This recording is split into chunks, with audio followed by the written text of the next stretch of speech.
Hello, and welcome to the first episode of the 20th and final season of Chattin' with Jeanine. I'm your host and State Representative, Jeanine Notter. This October will mark 20 years since I first started this program. 20 years is a good run. Now, 2026 also marks the anniversary of our country's founding.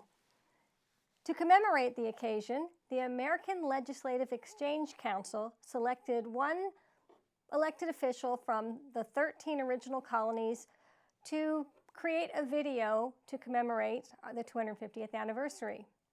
So the first thing I thought of was the Pine Tree Riot and Ebenezer Mudgett. Yeah, that's a name you don't hear every day.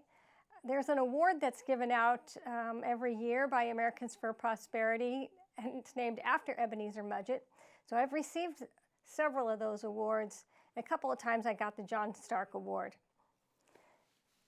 So I made this video, took several takes, took me a while to memorize everything and to say it all without messing up my sentences. So after several takes and some editing to make it look like I was moving forward and back, I think they did a pretty good job. The Secretary of State loved it, and he put it on the state's website. So we're going to show that now, and this will probably be the shortest show I've ever taped. When did the Revolutionary War start? Was it the night of Paul Revere's ride on the 18th of April in 1775, made famous by Henry Wadsworth Longfellow? Was it the next day at the Battle of Lexington and Concord? The shot heard around the world is a famous line from Ralph Waldo Emerson's poem, Concord Hymn.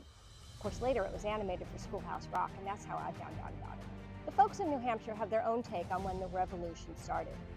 For you see, on the night of April 14th, 1772, the Great Pine Tree Riot took place. It was an event not immortalized by a famous poet, but led to the eventual independence for millions of people. I didn't know about the Pine Tree Riot until I moved to the Granite State. In school, I had learned about the Intolerable Acts. The King of England had imposed upon the colonists taxation without representation. The Stamp Act was one of them. It was a tax on various forms of printed paper.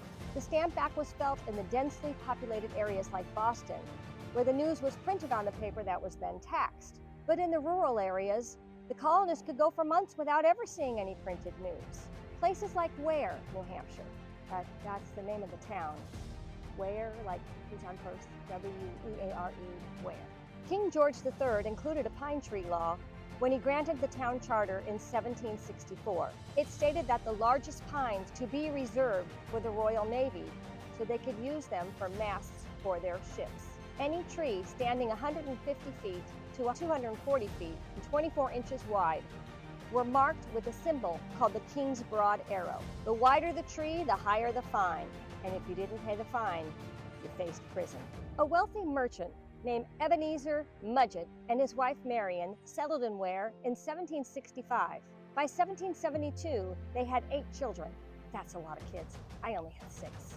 Author Connie Evans wrote, "The settlers in Weare were protected from enforcement of the Pine Tree Law due to the density of the forests and the distance between Weare and the seacoast town of Portsmouth, New Hampshire, where the governor lived. But as the old Indian trails widened and travel increased, so did the ease of getting to those remote villages and towns where the white pine trees could be found."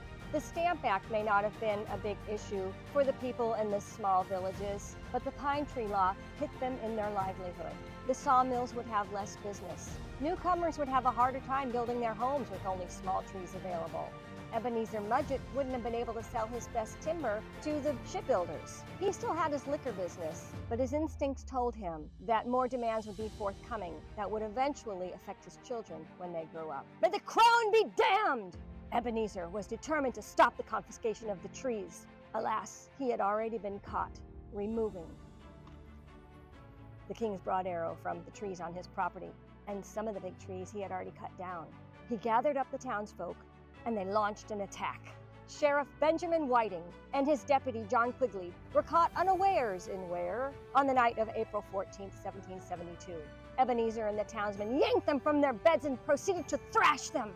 And then they put them on their horses and sent them off backwards on their horses, sending the message, "Don't tread on me." Connie Evans penned that on September 8th in 1772, His Majesty's Superior Court was packed. Chief Justice Theodore Atkins asked Ebenezer, "How do ye plead?" Ebenezer answered, "Guilty, your honor." At that, the courtroom erupted in thunderous applause and cheers. The crowd was on Ebenezer's side. And I believe the judge was too, for Ebenezer got off pretty easy. He had to pay a fine of 20 shillings plus the cost of the prosecution. The Pine Tree Riot is credited for having inspired the Boston Tea Party.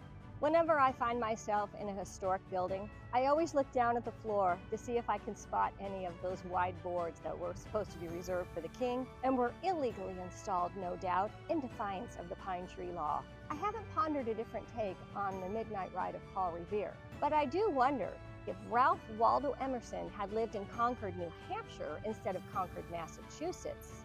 Would he have written the Concord hymn about the thrashing felt around the world instead of a shot that was heard? I also wonder how the Pine Tree Riot would have been animated for Schoolhouse Rock. I imagine 20 cartoon townsmen chasing after the sheriff and his deputy with big sticks, but maybe leaving out the part where they got the snot beat out of them. In any event, the year 2026 indisputably marks the 250th anniversary of our country. But the when did the Revolutionary War start, I think, can be answered in Weare, the town Weare, who's on first, and a 46-year-old, not-so-famous merchant named Ebenezer Mudgett.